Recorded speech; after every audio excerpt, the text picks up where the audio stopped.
بعض لوگ جہاد کے نام پر بدامنی پھیلاتے ہیں اور عام لوگ وہ کنفیوز ہوتے ہیں کہ یہ جہاد ہے یا فتنہ ہے، انتشار ہے، کیا چیز ہے، تو کیسے پہچان ہوگی؟ بسم اللہ الرحمن الرحیم۔ یہ بڑا اہم سوال ہے، اور آج کل کے جو حالات ہیں پاکستان کے، اس حوالے سے اس کی اہمیت پاکستان کے بلکہ عالم اسلام کے اس وقت جو حالات ہیں اس کو سامنے رکھیں تو اس کی بہت زیادہ اہمیت ہے۔ دیکھیں، جہاد بھی شریعت کا ایک ایسا ہی حکم ہے جیسے نماز، روزہ، حج، زکوٰۃ، یہ احکام شریعت کے، تو جہاد بھی شریعت کا ہی ایسے ایک حکم ہے۔ بالکل۔ تو جس طرح شریعت کے باقی احکام کے فرائض ہوتے ہیں، واجبات ہیں، سنتیں ہیں، مستحبات ہیں، شرائط ہیں کہ بھئی آپ نماز کب پڑھ سکتے ہیں، کب نہیں پڑھ سکتے، وضو کرنا ہے وغیرہ وغیرہ، اسی طرح جہاد کی بھی کچھ شرائط ہیں، کچھ فرائض ہیں، واجبات ہیں، پورا اس کا ایک پروٹوکول ہے، جس طرح شریعت کے ہر حکم کا ایک پروٹوکول ہوتا ہے۔ اب جس طرح مثال کے طور پر کوئی آدمی نماز پڑھتا ہے لیکن وضو نہیں کرتا اور کہے کہ میں تو نماز پڑھتا ہوں، ہو رہی ہے میری نماز، تو دکھنے میں تو اس کی نماز ہو رہی ہے، لوگ تو شاید اس کو نمازی سمجھیں گے، لیکن اگر اس نے وضو نہیں کیا، 50 سال بھی نماز پڑھتا رہے تو ایک نماز بھی اس کی نہیں ہوگی۔ بالکل یہی معاملہ جہاد کا ہے کہ جہاد کا لوگوں کی نظر میں یہی تصور ہے کہ بس جو بھی آدمی کلاشن کوف اٹھا لے، اسلحہ اٹھا لے، لوگوں کو مارنا شروع کر دے تو بس یہ جہاد ہے۔ بھائی یہ تو جہاد نہیں ہے، اگر جہاد کا نام دے کر غلط کام کیا جا رہا ہو تو یہ تو فساد کہلاتا ہے۔ ظاہر ہے کہ جہاد اور فساد میں فرق کس چیز کا ہے؟ فرق اس چیز کا ہے کہ آپ وہ کام شریعت کے مطابق کر رہے ہیں یا نہیں کر رہے۔ اگر شریعت کے مطابق نہیں کر رہے وہ جہاد تھوڑی کہلاتا ہے۔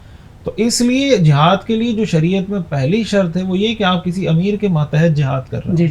پھر یہ کہ جہاد آپ کس سے کر رہے ہیں؟ کسی مسلمان کے ساتھ آپ نے لڑائی شروع کی ہوئی اور اس کو آپ جہاد کا ٹائٹل دے رہے ہیں۔ جہاد مسلمان کے خلاف نہیں ہوتا، کافر کے خلاف ہوتا ہے۔ یا یہ کہ آپ مسلمانوں پر کفر کے فتوے لگا رہے ہیں کہ یہ بھی کافر ہے، وہ بھی کافر ہے، اس کو بھی مارو، اس کو بھی مارو۔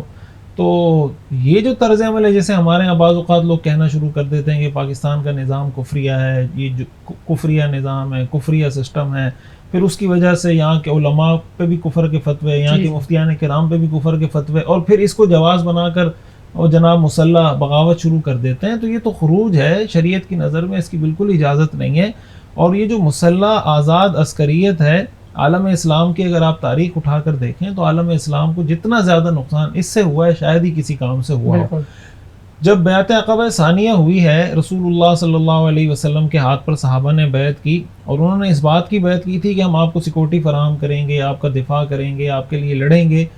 تو بیعت کرنے کے بعد فوراً انہوں نے حضور علیہ السلام سے اجازت مانگی کہ آپ ہمیں اجازت دیں، ہم ابھی منی کے لوگوں پہ حملہ کر دیتے ہیں۔ تو حضور علیہ السلام نے فرمایا لم نؤمر بذلک، ہمیں اس چیز کا حکم نہیں دیا گیا۔ یعنی اگر آپ ابھی حملہ کر لیتے ہیں، حالانکہ وہ جو لوگ تھے منی میں مشرکین ظاہر ہے کہ سارے وہاں موجود تھے، تو اگر وہ حملہ کر دیتے تو سوال یہ پیدا ہوتا ہے کہ حضور علیہ السلام کی جو اسٹریٹجی تھی، آپ کی حکمت عملی تھی کہ آپ نے مدینہ منورہ جانا تھا، صحابہ نے ہجرت کرنی تھی، آپ نے ہجرت کرنی تھی، ریاست مدینہ قائم کرنی تھی، تو اس کا نتیجہ اور رزلٹ کیا نکلتا؟ پھر آگے چل کر جب یہ بیعت ہو گئی تو حضرت سعد بن عبادہ رضی اللہ تعالیٰ عنہ گرفتار ہوئے، تو ان کو چھڑانے کے لیے غیر مسلم کچھ لوگ بیچ میں آئے، جبیر بن مطعم اس وقت، جبیر بن مطعم آئے، کچھ اور اس طرح کے لوگ آئے، حارث بن حرب آئے، انہوں نے ان کو چھڑایا، مسلمان بیچ میں نہیں آئے۔ اسی وجہ سے بیچ میں نہیں آئے کہ اگر وہ بیچ میں آتے ہیں تو ظاہر ہے کہ اس کی وجہ سے مسلمانوں پہ مشکلات آئیں گی۔